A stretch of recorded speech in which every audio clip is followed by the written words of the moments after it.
All right, tell us a little bit about why you're running and what you hope to accomplish.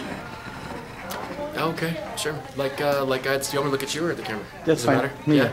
Okay.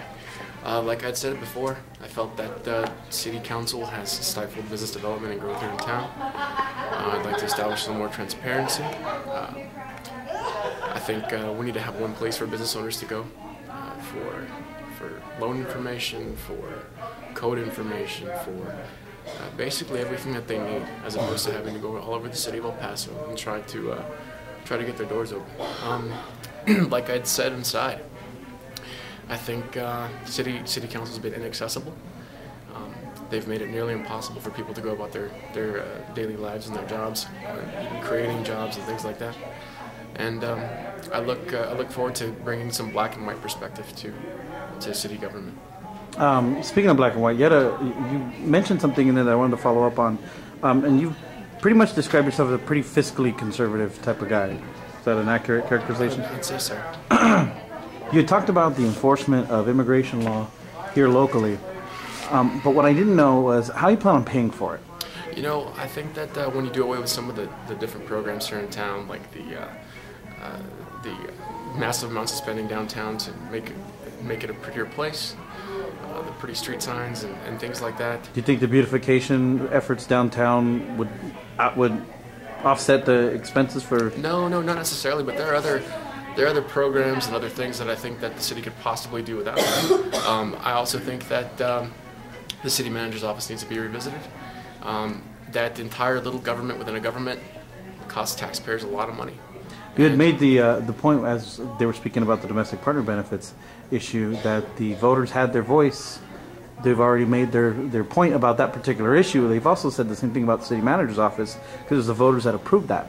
So what changes would you make in the city manager's office that wouldn't go against what the voters had voted in the first place? Sure. Well, I think the first time the vote was for that type of structure.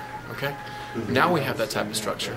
Now we need to see how happy the city of El Paso really is with their performance, the funding that they get, the true costs that are actually incurred by running that type of management system. So I mean, yeah, it's one thing to say, you know, we need this entity to manage and take over, you know, various aspects of our city economy and things like that, and quality of life and transportation and all those different issues. However, I think what needs to be brought to light is the actual expenses that those different offices are bringing to the table.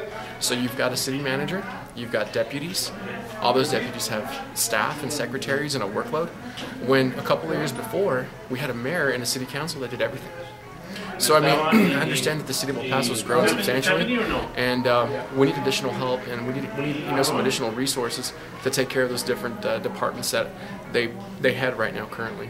However, I don't think the city of El Paso truly knows how much money is going into those particular departments. So that's one of the additional areas that I think that need to be revisited and looked at again and really scrutinized, because with some minor governmental changes and some efficiencies put in place, you know, our PD, man, I feel so bad for those guys. How would you feel? I would feel terribly if I had to go to work every single day and then know that I had to take an unpaid day off a month. Mm-hmm. You know, it's terrible. We should be funding these guys as much as we can.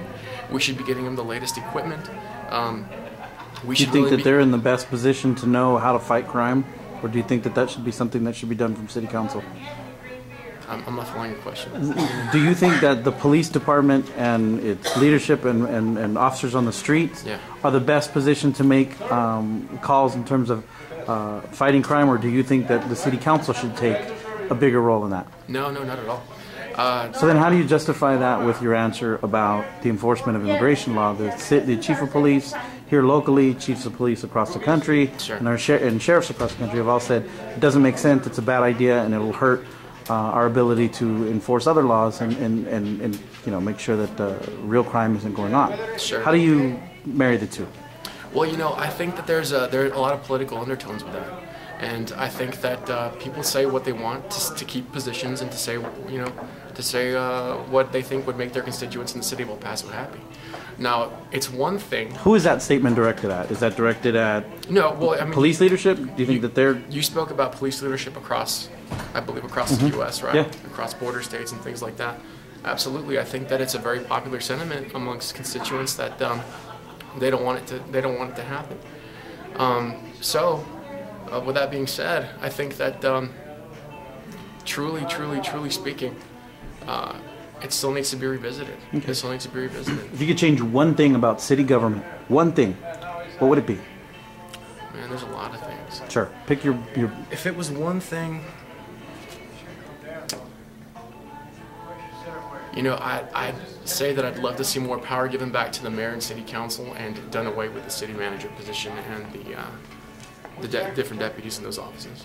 And going back to, this will be my final question, going back to the idea of being a fiscal conservative, one issue that's come up in previous city council races, and specifically has come up in some state rep races, is this relates to making decisions, fiscal decisions, and particularly decisions that affect taxes.